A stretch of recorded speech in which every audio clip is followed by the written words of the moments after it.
circle dito, ang ganda. Ang lalaki ng mga puno ng kahoy, may mga mahogany. Talisay, ang lalaki ng talisay.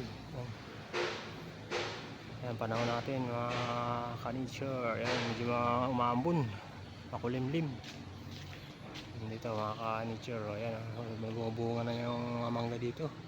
Ayan, makakatikim na tayo ng mangga. Bulaklak na. Ito yung avocado, namumulaklak na rin.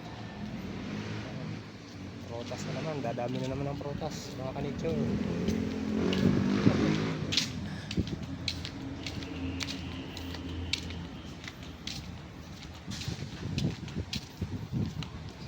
Ka-nature, laki ng punong kahoy dito.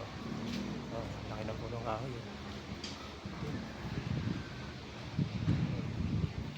Ito sa tangke, laki ng tangke dito.